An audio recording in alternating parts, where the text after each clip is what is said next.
안녕하세요. 식물들이 가끔 보면, 자기 자신을 복제하기도 하고, 또 어떨 때는 전혀 다른 종이랑 합쳐져서 완전히 새로운 모습으로 막 변신하기도 한다고 들었어요. 이게 바로 배수성 이야기라고 하던데요. 네, 그래서 오늘 저희가 좀 깊게 파고들 주제는 여러분께서 직접 주신 질문이에요. FDR, SDR, 그리고 그 EN 생식세포 같은 것들이 이질 배수체 형성에 중요하다는데 도대체 이게 뭔가요? 개념부터 좀 차근차근 설명해 주세요. 바로 이겁니다. 네. 아주 흥미로운 질문 주셨네요. 그래서 저희가 관련 자료들을 좀 찾아봤습니다. 뭐 식물 육종학 기본 원리 같은 것도 보고 담배 속 식물 연구나 관상식물 사례, 배수성 관련 발표 자료 같은 것들도 쭉 훑어봤고요. 네, 관련된 연구가 꽤 많죠. 이번 시간에는 이 핵심 개념들, 특히 그 질문 주신 FDR, SDR 통해서 EN 생식세포가 만들어지고 이게 또 어떻게 새로운 식물종 탄생으로 이어지는지 그 과정을 좀 명확하게 같이 이해해보는 걸 목표로 삼았습니다. 네, 궁금증을 시원하게 풀어드릴 수 있도록 한번 제대로 파헤쳐보죠. 좋습니다. 자, 그럼 가장 기본적인 것부터 시작해볼까요? 배수성, 플로이디라고 하던데 이게 대체 뭔가요? 보통 사람이나 뭐 대부분의 동물, 식물들은 부모님한테 염색제 세트를 하나씩 받아서 총 2세트, EN이라고 하죠. 이걸 이배체라고 부르잖아요. 네, 맞아요. 그리고 생식세포, 그러니까 난자나 정자, 식물로 치면 꽃가루 같은 거요. 이런 건 보통 염색제 수가 딱 절반인 반수체, N 상태가 되는 게 정상이고요. 그렇죠. 그 각 생물종이 가진 염색체 기본 세트를 기본 게놈 X라고 부르기도 하고요. 아, 기본 게놈 X. 네, 염색체 세트를 생물의 완전한 설계도 한 벌이라고 생각하시면 좀 쉬울 것 같아요. 배수성은 말 그대로 이 설계도를 정상, 그러니까 2벌보다 더 많이 가지는 거예요. 3벌이면 3배체, 3X, 4벌이면 4배체, 뭐 이렇게요. 아하, 설계도를 여러 벌 갖는 거군요. 네, 동물한테는 이게 되게 드문 일인데 식물 세계에서는 정말 흔해요. 우리가 먹는 감자 있잖아요. 그거 4배체고요. 빵 만드는 밀은 6배체, 옷 만드는 목화도 4배체. 뭐 주변에 보이는 예쁜 꽃들, 장미나 수국, 백합 같은 관상식물들도 사실은 배수체인 경우가 아주 많습니다. 와, 생각보다 훨씬 흔하네요. 그렇죠. 자연에서도 막 생겨나고 또 육종가들이 일부러 만들기도 해요. 더 크거나 뭐 새로운 특징을 가지게 하려고요. 그렇군요. 그럼 식물은 원래 그 이배체, 2N 상태에서 어떻게 염색체 수를 늘려서 배수체가 되는 걸까요? 아, 여기서 혹시 오늘 이야기의 핵심 중 하나인 비환원 생식세포, 그 2N 생식세포라는 게 나오는 건가요? 네, 바로 그겁니다. 비환원, 이름 그대로 줄어들지 않았다는 뜻인데요. 정상적이라면 감수 분열을 거쳐서 염색체 수가 절반, N으로 줄어야 하는데 어떤 이유로 그 분열 과정에 살짝 오류가 생기는 거예요. 그래서 체세포처럼 염색체 수 2N을 그대로 가진 채로 생식세포가 만들어지는 거죠. 오류로 만들어진 2N 생식세포라 흥미로운데요. 이 비정상적인 감수 분열이 구체적으로 어떻게 일어나는지 이건 좀 더 자세히 들여다봐야겠네요. 여기서 이제 질문 주신 FDR이랑 SDR 이 개념이 등장하는 거 맞죠? 염색체 쌍이 서로 갈라져요. 염색체 수가 여기서 절반으로 줄기 때문에 환원 분열이라고 하고요. 2단계 제2분열에서는 복제됐던 자매 염색 분체들이 분리되죠. 이건 체세포 분열이랑 비슷해서 동형 분열이라고도 하고요. 정상이라면 이렇게 해서 2N 세포 하나가 4개의 N 생식세포를 만들죠. 네, 그렇죠. 환원 분열, 동형 분열. 자, 이제 FDR, 제1분열 복구, First Division Restitution은 이름처럼 첫 번째 단계, 그 환원 분열이 제대로 안 일어나는 경우예요. 상동 염색체가 분리가 안 된 채로 그냥 제2분열로 넘어가고 2분열은 또 정상적으로 일어나는 거죠. 그 결과 최종적으로 염색체 수가 안 줄어든 2N 생식세포가 2개 만들어져요. 근데 여기서 진짜 중요한 유전적인 결과가 뭐냐면 부모가 가진 다양한 유전자 조합 있잖아요. 특히 서로 다른 대립 유전자를 같이 갖는 이형 접합성. 이게 아주 높은 수준으로 이 2N 생식세포에 보존된다는 거예요. 아, 부모의 유전적 장점을 거의 그대로 복사하는 거네요. 그렇죠. 특히 염색체 중심부, 동원체에서 좀 먼 유전자일수록 그런 경향이 강해요. 와, 그러니까 FDR은 감수 분열 첫 단계에서 실수가 생긴 건데 오히려 부모의 유전적 다양성, 뭐 예를 들면 잡종 강세 같은 좋은 형질을 만드는 이형 접합성을 거의 그대로 투엔 생식세포에 담을 수 있다는 거네요. 야, 자연의 실수가 되게 유용한 결과를 낳기도 하네요. 네, 그럴 수 있죠. 그럼 SDR은요? 제2분열 복구라고 하셨는데 이건 어떤가요? 네, FDR, 제2분열 복구는 반대 상황이에요. 제1분열은 정상적으로 일어나서 상동 염색체가 잘 분리됐어요. 근데 이어진 제2분열에서 복제됐던 자매 염색 분체들이 분리가 안 되는 거죠. 결과적으로 FDR처럼 이엔생식 세포 두 개가 만들어지긴 하는데 유전적인 구성은 꽤 달라요.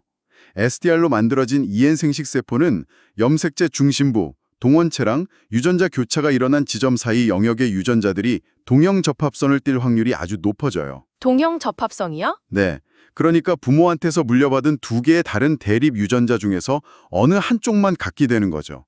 반면에 교차점보다 더 끝쪽에 있는 유전자들은 이형 접합성이 유지될 수도 있고요. 그렇군요.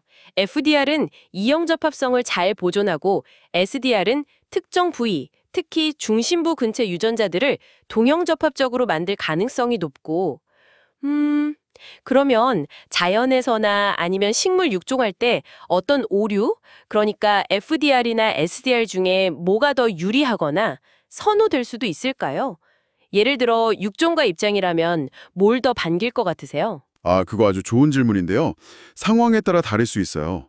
FDR은 아까 강조했듯이 부모의 이형 접합성을 높게 전달하니까 잡종 강세처럼 여러 유전자 조합으로 나타나는 좋은 형질을 자손 배수체에서도 그대로 유지하고 싶을 때 유리하겠죠. 네, 잡종 강세 유지에 유리하다. 반면에 SDR은 특정 유전자 자리를 동형 접합 상태로 만들 가능성이 높잖아요. 그래서 어떤 유용한 열성 유전자를 발현시키고 싶거나 아니면 특정 원하는 유전자를 빨리 고정시켜서 선발하고 싶을 때 더 유용할 수 있어요. 실제로 뭐가 더 자주 일어나는지는 식물 종류나 유전적 배경, 심지어 온도 같은 환경 조건에 따라서도 달라질 수 있다고 알려져 있고요. 네, 이제 FDR이랑 SDR 이 두 가지 경로로 EN 생식세포가 만들어지고 각각 유전적인 결과도 다르다는 걸 알겠습니다. 그럼 이 특별한 EN 생식세포들이 실제로 식물의 염색체 수를 어떻게 변화시키고 새로운 종류의 배수성을 만들까요? 여기서 이제 배수성의 주요 유형, 동질 배수성이랑 이질 배수성을 구분해 봐야겠네요. 네, 먼저 동질 배수성부터 보죠. 오토, 자기 자신을 뜻하는 것처럼 이건 비교적 간단해요. 단일종 안에서 염색체 세트 수가 2배, 3배 이렇게 늘어난 경우예요. 예를 들어 원래 AA 게놈을 가진 2배체 식물이 AAA 게놈 가진 4배체가 되는 거죠. 아, 같은 종 안에서만요? 네, 같은 종에서 우연히 만들어진 EN 생식세포 2개가 수정되거나 EN 플러스 EN는 4X, 아니면 정상 N 생식세포랑 EN 생식세포가 만나서 3배체, 3X가 만들어지고 이 3배체가 또 EN 생식세포를 만들어서 다음 세대로 넘겨주는 3배체 다리 형상으로도 자연적으로 생길 수 있어요. 물론 콜리친 같은 약품 처리에서 인위적으로 만들기도 하고요. 대표적인 예가 아까 말한 감자, 동질 4배체나 여러분 잘 아시는 씨 없는 수박, 동질 3배체 같은 거죠. 아하, 씨 없는 수박? 그게 동질 3배체군요. 같은 종 안에서 설계도만 여러 벌 갖게 되는 거네요. 그럼 이제 드디어 질문의 핵심, 이질 배수성으로 넘어가 볼까요? 이름에 알로가 다른이란 뜻이니까 이건 다른 종이랑 관련이 있겠네요. 정확히 보셨습니다. 이질 배수성, 얼로폴리플로이디, 때로는 양친 이배체성, 엠피폴리플로이디라고도 하는데 이게 정말 식물 진화의 중요한 드라마라고 할 수 있어요. 이건 서로 다른 두 종 이상에서 온 염색체 세트들을 한 개체 안에 같이 갖게 되는 현상입니다. 예를 들어 게놈 구성이 AA인 종이랑 BB인 종이 교잡해서 AB 형태의 잡종이 만들어지고 이 잡종의 염색체 세트 전체가 2배로 늘어나서 AABB 형태의 새로운 게놈 구성을 갖게 되는 거죠. 와, 다른 종의 설계도가 합쳐지는 거군요. 네, 이 과정은 보통 2단계를 거치는데요. 첫 번째는 종 간 교잡이에요. 유전적으로 다른 종, 가령 AA종이랑 BB종을 교배시켜서 AB 게놈을 가진 잡종 1세대를 만드는 거죠. 근데 문제는 이 종 간 잡종 AB는 대부분 씨앗을 못 만들어요. 불임이거나 생식 능력이 아주 낮아요. 아, 왜 그렇죠? 왜냐하면 A게놈 염색체랑 B게놈 염색체는 서로 충분히 비슷하지 않아서 상동성이 낮아서 감수분열 때 정상적으로 짝을 이루고 분리되기가 어렵기 때문이에요. 아, 짝을 못 찾아서 그렇군요. 네, 바로 이 지점에서 두 번째 단계, 염색체 배가가 일어나는데 여기서 아까 얘기한 FDR 또는 SDR을 통한 EN 생식세포가 결정적인 역할을 하는 겁니다. 이 불임성 잡중 AB 안에서 감수분열 오류, FDR 또는 SDR이 일어나서 염색체 수가 안 줄어든 En생식 세포, 즉 그대로 AB 게놈을 가진 세포가 형성되는 거죠. 만약 이런 En생식 세포 두 개가 우연히 만나 수전되면 AB 플러스 AB 이퀄 AABB, 염색체 수가 딱 2대가 된 자손이 태어날 수 있는 거예요. 아, 이엔끼리 만나서. 그렇죠. 드물지만 원래 부모종 A와 B 각각에서 EN 생식세포 ENA와 ENB가 만들어져서 서로 수정되는 경우 ENA 플러스 ENB는 AABB도 이론적으로는 가능하고요. 이렇게 해서 태어난 이질 배수체 AABB는 이제 상황이 달라져요. 각 염색체가 자신과 똑같은 기원을 가진 짝꿍 염색체 A는 다른 A랑 B는 다른 B랑을 갖게 되죠. 그래서 감수분열 때 정상적으로 상동 염색체끼리 짝을 이룰 수 있게 되고 안정적인 생식 능력을 회복해서 새로운 종처럼 번식할 수 있게 되는 겁니다. 아, 이제 짝을 찾을 수 있군요. 네, 여기서 중요한 개념이 동조 염색체라는 건데요. 이건 서로 다른 부모종 A와 B에서 왔지만 진화적으로는 어느 정도 관련성이 있는 염색체들을 말해요. 비유하자면 같은 차 모델은 아니지만 비슷한 기능을 하는 다른 회사 모델의 엔진 부품들 같은 관계랄까요? 이질 배수체 안에서는 이 동조 염색체들 간의 관계도 중요하게 작용하고요. 이 부분이 정말 핵심인데요. 와, 그럼 정리해보면 감수분열의 실수인 FDR이나 SDR로 만들어진 EN 생식세포는 그냥 같은 종 염색체 수를 늘리는 동질 배수성 역할도 하지만 훨씬 더 극적인 역할, 그러니까 서로 다른 종이 합쳐져 생긴 불임 잡종한테 생식 능력을 주고 완전히 새로운 안정적인 종, 이질 배술체로 거듭나게 하면 결정적인 열쇠 역할을 한다는 거군요. 이게 비밀이었네요. 바로 그렇습니다.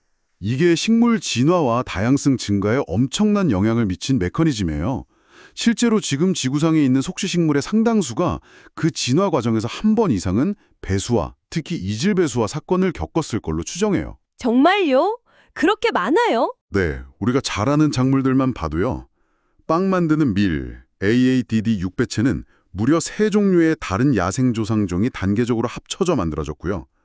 목화, AAD 4배체는 아시아 아프리카종이랑 아메리카종, 이렇게 다른 두 조상종이 합쳐진 결과예요. 아까 자료에 나온 담배, 니코티아나 타바쿰 4배체도 니코티아나 실베스트리스랑 니코티아나 토멘토시포르미스라는 두 야생종이 자연 교잡되고 염색체 배가를 통해 태어난 대표적인 이질배수체고요. 우리가 먹는 배추, 양배추, 브로콜리, 그리고 기름 짜는 유채, 카놀라 같은 배추족 작물들도 다 복잡한 이질배수성 형성의 역사를 가지고 있죠. 와, 우리가 먹는 것들 상당수가 그런 복잡한 과정을 거쳤군요. 그래서 이 모든 복잡한 과정이 식물 자신에게 그리고 우리에게 궁극적으로 어떤 의미가 있는 걸까요? 왜 식물계에서는 이렇게 다른 종의 개놈까지 합쳐가면서 배수성을 만드는 전략, 특히 이질 배수성이 이렇게 흔하고 중요하게 된 걸까요? 어떤 좋은 점이 있길래요? 여러 가지 중요한 이점들이 있습니다. 첫째는 서로 다른 종의 유전 정보를 한데 모으니까 유전적 다양성이 그야말로 폭발적으로 증가해요. 이건 뭐 변화하는 환경에 적응하거나 새로운 병충해에 저항하는 데 유리한 새로운 형질 조합을 만들 가능성을 크게 높여주죠. 네, 다양성 증가. 둘째, 모든 유전자가 기본적으로 2세트 이상 존재하니까 특정 유전자에 좀 안 좋은 돌연변이가 생겨도 다른 정상 유전자가 그 기능을 대신해 줄 수 있는 완충 효과가 커져요. 훨씬 안정적이 되는 거죠. 아, 안정성도 높아지고요. 셋째, 중복된 유전자들이 시간이 지나면서 서로 조금씩 다른 기능을 하도록 분화하거나 아니면 이전에는 불가능했던 새로운 유전자 네트워크나 상호작용을 통해서 진화적인 혁신을 이끌 수도 있고요. 넷째, 종종 세포나 식물체 전체 크기가 커지는 거대화 현상이 나타나기도 해요. 항상 그런 건 아니지만 농업적으로는 수확량 늘리는 데 도움이 될 수 있겠죠. 오, 크기가 커지기도 하는군요. 그리고 마지막으로 아까 계속 강조했듯이 종간 접종 상태에서는 불가능했던 안정적인 생식 능력을 회복시켜서 새로운 종의 탄생과 정착을 가능하게 한다는 점이죠. 네, 정말 많은 장점들이 있네요. 물론 이 과정이 항상 순탄하기만 한 건 아니에요. 이질 배수성이 막 형성된 직후에는 상당히 혼란스러운 시기를 겪을 수 있어요. 서로 다른 두 게놈이 갑자기 한 세포에 간에 같이 살게 되면서 일종의 게놈 충격을 경험할 수 있거든요. 게놈 충격이요? 네. 유전자 발현 조절 시스템에 큰 변화가 생기거나 염색체 구조가 불안정해지고 막 재배열이 일어나기도 하고요.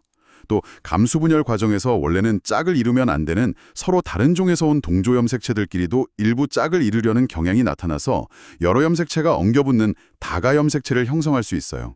이게 염색체가 제대로 분리 안 되게 만들어서 초기에는 생식 불안정성을 일으키기도 해요. 그래서 시간이 지나면서 점차 이배체처럼 안정적으로 행동하도록 진화하는 과정, 즉 이배체화가 필요하고요.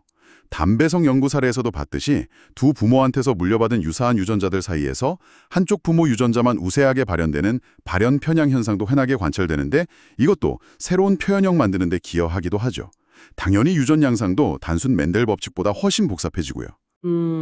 비유를 좀 더 해보자면 이질 배수체를 만드는 게 마치 서로 다른 언어랑 OS를 쓰는 컴퓨터 두 대를 억지로 합쳐서 슈퍼컴퓨터를 만들려다 시도 같네요. 처음에는 충돌도 작고 호환성 문제, 게놈 충격, 불안정한 감수 분열도 많겠지만 시간이 지나면서 서로 조율되고 최적화되면 이배체와 유전자 발현 조절 변화, 이전에는 상상 못했던 강력한 성능이랑 새로운 기능, 진화적 이점을 발휘할 수 있게 되는 거군요. 네, 아주 적절한 비유라고 생각합니다. 자연은 수백만 년에 걸쳐서 이런 시스템 통합 작업을 통해 놀라운 식물 다양성을 만들어 왔어요. 그리고 현대 식물 육정가들은 바로 이 원리를 이용해서 이엔생 식세포 형성을 유도하거나 종간 교잡이랑 인위적인 염색체 배가를 통해 새로운 작물 품종을 개발하고 있죠. 아, 육종가들이 이걸 활용하는군요. 네, 예를 들어 병에 잘 안 걸리는 야생종 유전자를 우리 작물에 넣고 싶을 때 그냥 교배하면 잡종이 불임이 되기 쉽잖아요. 근데 여기서 이엔생 식세포를 활용하거나 염색체 배가를 통해 이질 배수체를 만들면 유용한 형질을 가진 새로운 품종 육성이 가능해지는 거죠. 우리가 정원에서 보는 화려하고 다양한 꽃들, 장미나 난초, 백합, 그리고 자료에 나왔던 수국이나 패션플라워 같은 많은 관상식물들도 이런 자연적 또는 인위적 배수성 형성 과정을 통해 만들어진 경우가 아주 많습니다. 감수 분열의 오류처럼 보이지만 사실은 진화의 중요한 도구가 되는 이엔 생식세포 형성 메커니즘, 즉 FDR 이형 접합성 보존의 유리와 SDR 동형 접합성 유도의 유리의 과정과 그 유전적 결과를 자세히 살펴봤습니다. 그리고 이 이엔 생식세포가 같은 종류의 염색체 수를 늘리는 동질 배수성 형성뿐 아니라 특히 서로 다른 종 간의 장벽을 허물고 새로운 종의 탄생, 즉 이질 배수성 형성에 결정적인 역할을 한다는 핵심적인 내용을 함께 확인했네요. 식물의 진화와 우리가 먹고 이용하는 식물을 이해하는데 정말 중요한 열쇠였던 것 같습니다. 네, 오늘은 특히 질문 주신 내용에 맞춰서 FDR, SDR, 이엔 생식세포가 이질 배수성으로 이어지는 그 연결고리에 집중해서 이야기를 풀어봤는데요. 하지만 이 과정은 사실 더 큰 이야기의 시작점에 불과해요. 이질 배수체가 일단 형성되고 나면 그 이후에 두 개의 다른 게놈이 한 세포 안에서 어떻게 서로 조율되고 상호작용하는지, 유전자 발현은 어떻게 변화하고 조절되는지, 염색체 구조는 어떻게 안정화되거나 재편되는지 등등 아까 니코티아나 연구에서 잠시 엿본 것처럼 매우 역동적이고 복잡한 게놈 진화 과정이 뒤따릅니다. 이런 후속 과정들이 결국 새로운 환경에 대한 적응력이나 우리가 보는 다양한 식물의 특성으로 나타나는 것이죠. 이 분야는 여전히 풀리지 않은 질문도 많고 활발하게 연구가 진행 중인 아주 흥미로운 영역입니다. 네. 식물들이 감수 분열이라는 정교한 과정에서 때때로 생기는 실수나 오류, FDR이나 SDR 같은 것을 오히려 기회로 삼아서 배수성이라는 혁신적인 방법으로 스스로를 재창조하고 진화적 도약을 이루는 것을 보았습니다. 그리고 이질 배수성이 형성된 직후에는 게놈 충격 같은 혼란기를 거쳐 안정화된다는 점을 생각해 보면 어쩌면 지금 우리가 하나의 안정된 종이라고 부르는 많은 식물들, 특히 배수체 식물들은 사실 이런 역동적인 메커니즘을 통해 비교적 최근에 만들어졌거나 혹은 지금도 여전히 변화하고 있는 거대한 자연의 게놈 실험 경과물일 수도 있지 않을까요? 여러분의 생각은 어떠신가요?